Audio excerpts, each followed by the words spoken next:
माननीय सभामुख महोदय, केही दिन अगाडि काठमाडौँमा भएको एक दुःखद घटनामा मुगुका 25 वर्षीय गणेश नेपालीको निधन भयो।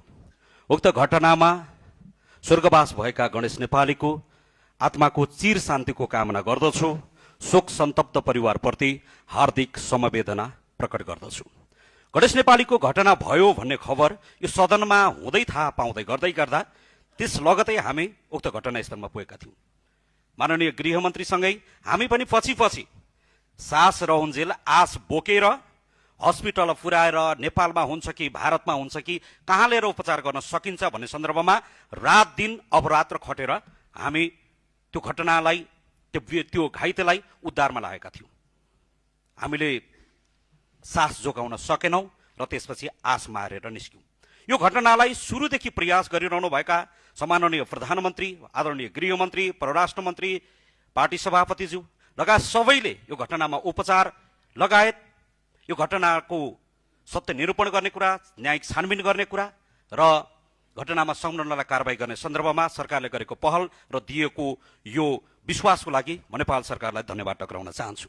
यो घटना सेलाउन नपाउँदै या यसलाई यति धेरै राजनैतिक, यति धेरै जातीय रङ्ग दियो कि म त्यो घटनाबाट, ती पीडितहरूबाट बाहिर निस्केर आउँदै गर्दाखेरि सदनमा पनि सडकमा पनि कहाँ गयो खगेन्द्र सुनार, कहाँ गएको छ, हिजो नेल्लाएर आएको खगेन्द्र सुनार कहाँ गयो भनेर जताततै खोजेको मैले त्यहाँ पाएँ।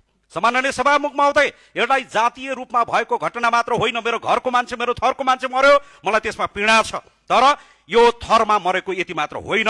आजभन्दा 8 वर्ष पहिला रुकुमको सोतीमा 6 जना युवाहरूको हत्या भएको छ। कालीकोटमा मनबिरे सार्कीको हत्या भएको छ, मनबिरे सुनारको हत्या भएको छ, मना सार्कीको हत्या भएको छ, बझाङमा हत्या भएको छ, कैलालीमा हत्या भएको छ, धेरै ठाउँमा देशभरि धेरै मान्छेको हत्या भएको छ। यो बीचमा सेते दमाईको हत्या भएको छ, सम्झना कामीको हत्या भएको छ, माया कामीको हत्या भएको छ, अंगिरा पासी, संगीता परियार, अस्मिता सार्की, अजित बिजा, रेशमिका परियार, मीना परियार, शम्भु सदा, श्रीकृष्ण विक, शिवशंकर दास, झुमा विक, लक्ष्मी परियार, श्रेया सुनार, रेशमा रसाइली, रूपमती दास, राजेश नेपाली लगायत धेरै दलितहरूको हत्या भएको छ।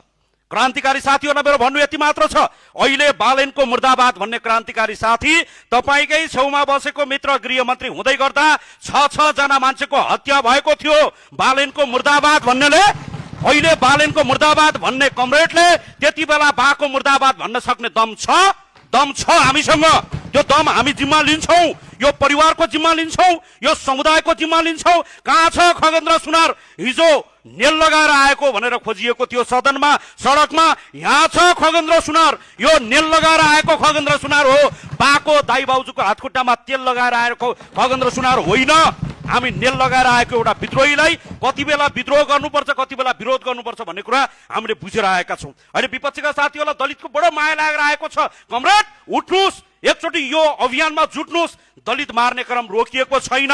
उठ्नुहोस्, साथ दिनुहोस्। कांग्रेसका साथी उठ्नुहोस्, एमालेका साथी उठ्नुहोस्, माओवादीका साथीहरू उठ्नुहोस्, राप्रपाका साथीहरू उठ्नुहोस्। एकचोटि यो जातीय विभेद र हिंसाका विरुद्धमा त्यो दम छ भने, त्यो आँट छ भने यी सबै घटनालाई एकचोटि पल्टाएर हेर्नलाई म सबैलाई ध्यान आकर्षण गर्न चाहन्छु। र यो घटनामा जसरी सरकारले सदा सहायता देखाएर यो परिवारको जिम्मा लिएको छ, यो जिम्मा यो देशभरिका 60 लाख दलितको, यो देशको जिम्मा लिन आएका हौँ हामी जिम्मा लिन्छौँ। घटनाबाट भाग्दैनौँ, दलितको मुद्दाबाट भाग्दैनौँ। यति कुरा तपाईँको बीचमा राख्न चाहन्छु। समयको लागि सभामुखज्यूलाई धन्यवाद।